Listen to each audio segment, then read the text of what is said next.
afternoon. It is my pleasure to meet you, the Honorable Andrew Gillum. Gillum. I gotcha. Sounds great. It is my privilege to be able to sit here with you. I've heard so many things about you, even before you launched your gubernatorial race. But it is a pleasure to be able to sit down with you because so many people, you have truly gained a lot of traction. Because I saw that you were in South Florida not too long ago, and I saw it on all the local news stations in Palm Beach County. Wow. So I know that you're gaining so much traction. Yeah, we're working hard. Well, let's get started, Honorable Mr. Gillum. You're Andrew. Okay. I'll say Andrew. All right. I'll oblige you and say Andrew. I feel a little awkward saying Andrew, but I'll say Andrew. All right. Okay, you're used to first.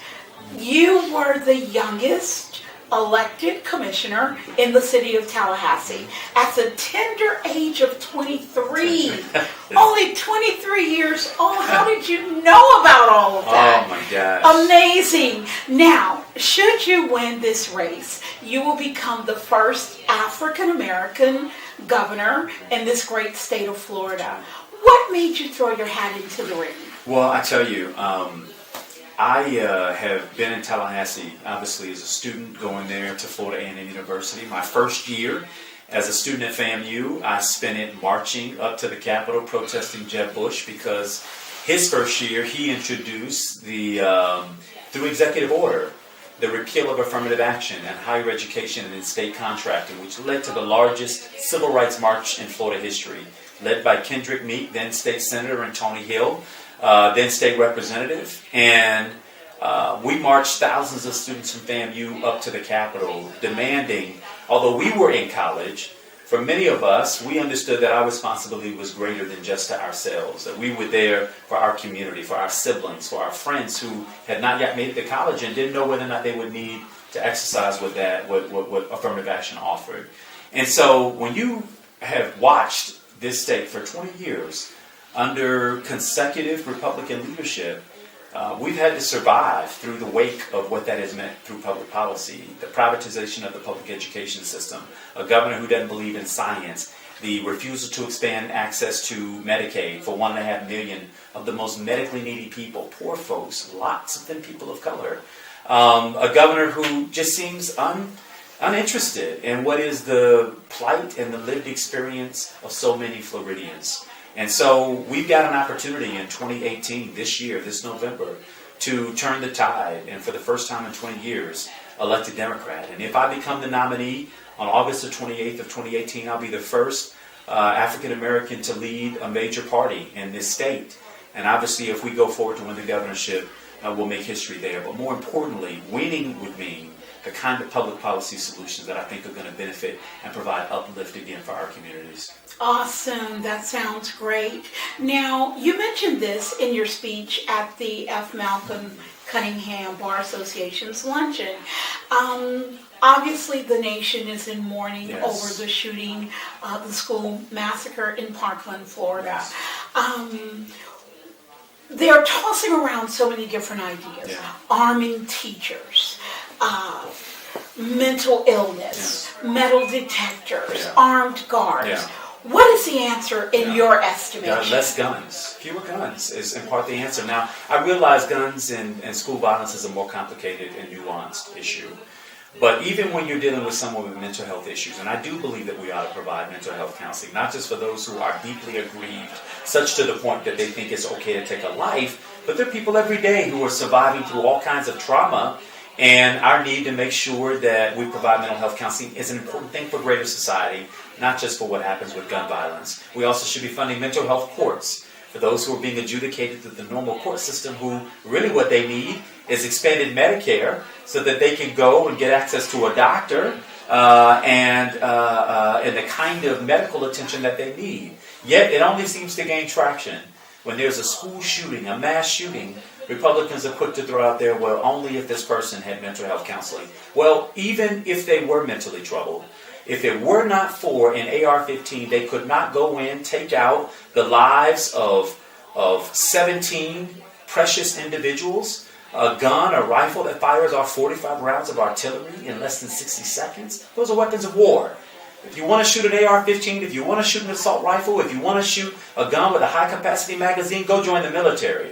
But not on our city streets, not in our schools, not the places where we as parents are supposed to feel the comfort and security of safeness.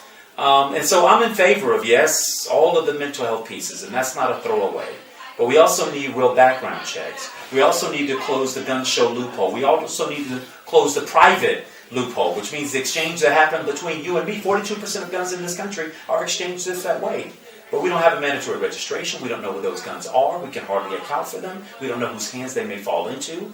And so there are some common sense steps that can be taken. But unfortunately, so long as the 5 million member NRA hold hostage the other 300 plus million of us, we're never going to see that kind of change. We need political courage and political leadership, and that's completely absent, not only at the state level, but also at the federal level. Yes, sir. Now, a few nights ago, CNN hosted a town hall meeting. I believe that was on Wednesday night, I can't remember. Yeah. But they hosted a town hall meeting, and our governor, Rick Scott, was a no-show. No-show. Now, even Marco Rubio came. And he's gotten $3 million from him, and he showed up. But he showed up. That's right. And the governor of this great state of Florida did not see fit to show up. What are your thoughts about Well, that? I think it's cowardice. It's political cowardice. When you're the governor of the state of Florida, whether you agree with, comprehensive gun reform or not, your state is hurting. You saw the senseless loss of life of 17 individuals. He came down here for the press immediately following, where there was no real opportunity to engage and exchange and ask questions and ask what his plan was. He did that. But the one opportunity that he had to talk not only to this state but to this country, and more importantly to the grieving families, to the families of Parkland who are going to be expected to return to school next week without any real sense of normalcy, any real confidence that anything is going to change. That the governor had an opportunity to come down here to face those individuals, to face their tough questions. And even if, as you saw with Senator Rubio, where there is a disagreement, that he gets to understand the fervor under which these people are motivated, they're afraid. We deserve to hear from our governor, and it's a shame that we didn't. Yes, absolutely. As governor, what is the first thing you would want to change about the state of Florida? Well, without a doubt, it'd be our education system. I think I know what public education did by way of providing me opportunity. It breaks my heart to see the agenda, not even a veiled agenda, to move our public system toward private, for-profit education. That's not to say anything of charter schools. When I say for-profit education, you have profit-making entities who are coming into this state, creating a new enterprise around how it is that you pay and gain benefits through the education of our children. And the education system, back at its core, is the one place under which, regardless of where you come from, it's a public trust that exists between the public and its government that every kid will have an opportunity to learn. Not those who live on one side of the track, and not those who live on another. Not those who come from good families versus those who don't. But every child is guaranteed the opportunity to learn in a high education academic environment. And our addiction to high stakes tests, which don't tell us what our kids know, but how well they take a test, is ruining the educational experience for our kids. Our addiction to only college bound leaves the literal other half of our kids that are not on the pathway to college with no skills, very few job opportunities, and for those job opportunities that do exist, they got to work 2 and 3 jobs just to make ends meet because it's low-wage work. Now, that shouldn't be the case in the third largest state in all of America. We're a state of 20 million people, one of the most richly diverse states in all of America. We should be the place where companies and corporations are flocking over themselves to get into the state of Florida, to get a little bit of what we've got. And unfortunately, when we talk about recruiting good jobs into the state, good paying jobs, those companies are telling us that they can't find the talent that they need in the state of Florida, largely because we're producing kids in a public education system that is 37th in quality by compared to the other 50 states. Where we got the lowest starting salary for teachers, we're in the bottom 10 when it comes to starting salaries for teachers. We can fix those things. Florida ought to lead in this area and not follow. And if we're leading, we ought to be leading with the right indicators and not the wrong indicators. We know enough about what we've got to do. It requires the political leadership to get it done. So for me, without a doubt, early childhood education, 0 to 5, making access to that, raising teacher salaries. I propose $50,000 starting salaries for teachers.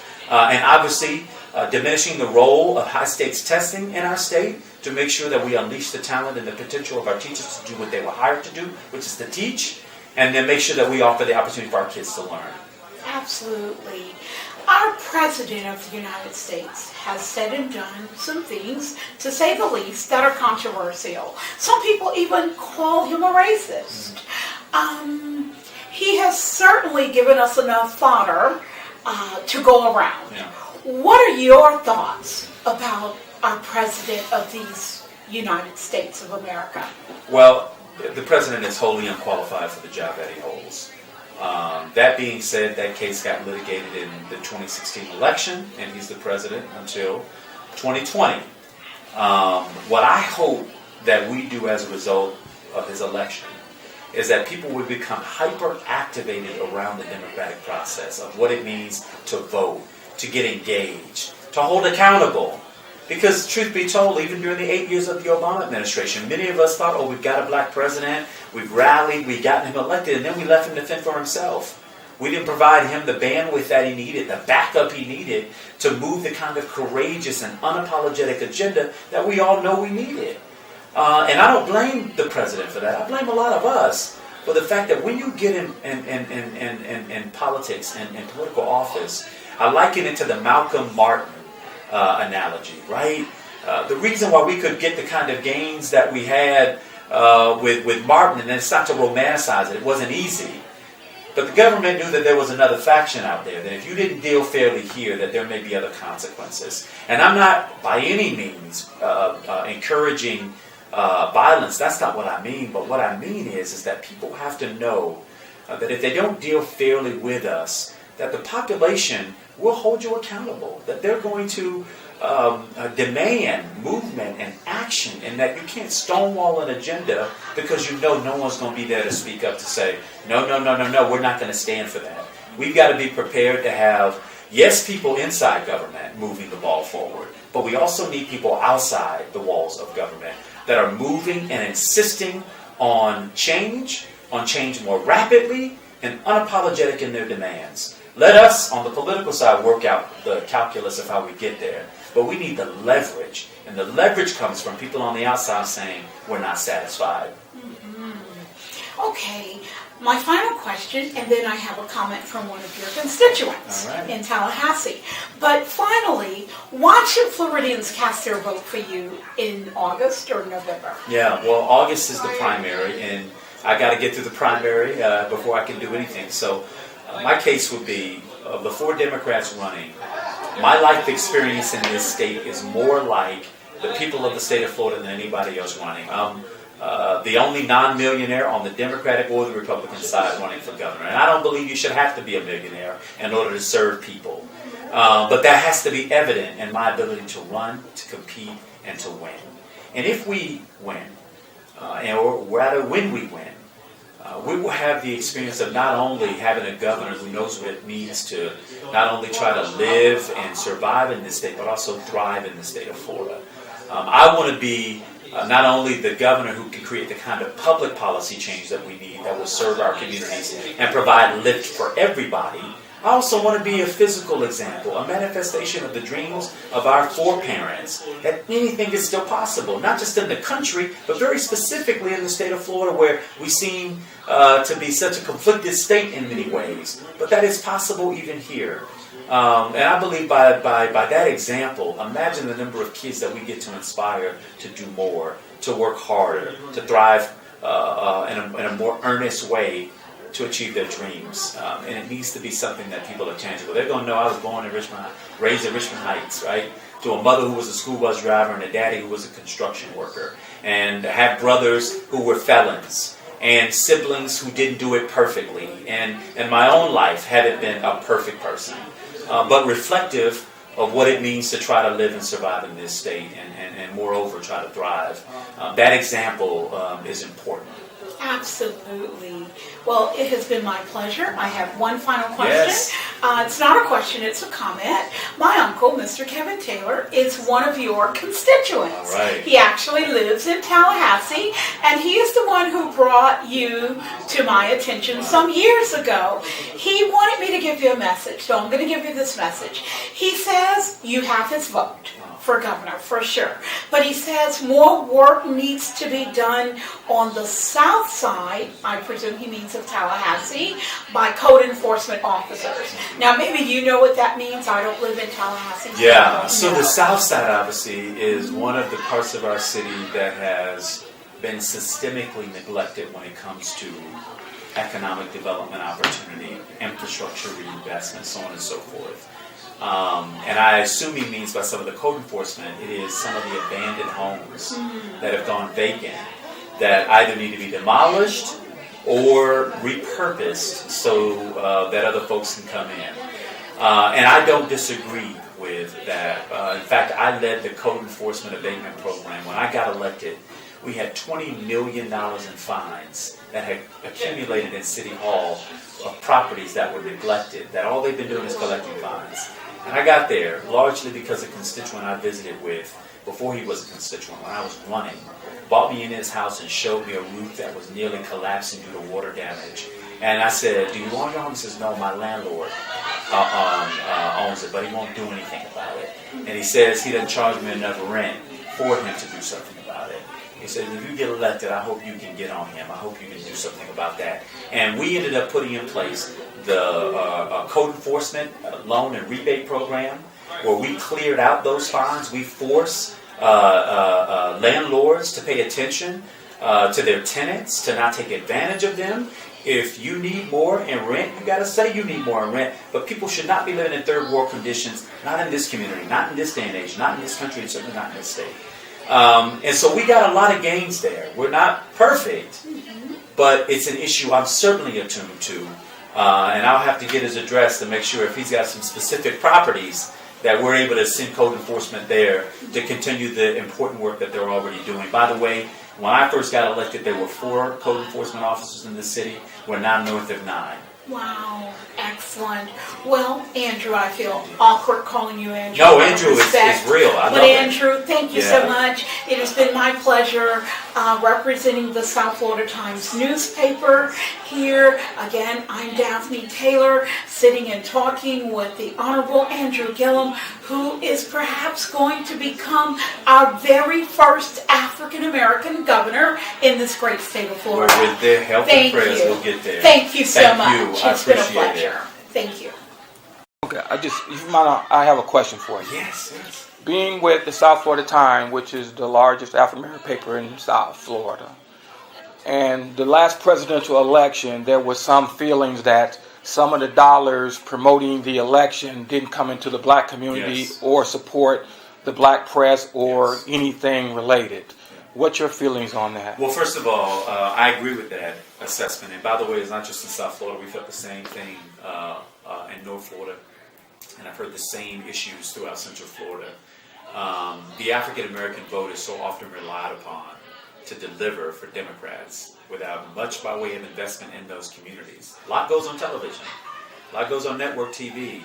But where the difference is made is on the doorsteps and in our communities through venues that our constituents, largely folks of color, go to for information, legitimate information. And so I know from my campaign, when we began spending dollars to communicate, our dollars are going to be on the ground, and it's going to be in those communities and amongst outlets that have legitimacy and relevance for the voters that we're trying to recruit into this process. I will not be the Democratic nominee for governor if we don't get a strong African American vote. There's no doubt about it. So I'm very clear about where I have to go, where we have to communicate, where we have to advertise in order to put my agenda, my face, my background into in front of the voters that we need in order to win. Can I be the first one on the list? Absolutely. We're well aware of you. Don't play me. We know. We're well aware of you. That's for sure. Thank you. Thank you all very Thank you so much. Let me let you Absolutely. go Really on. appreciate Good it. to see you.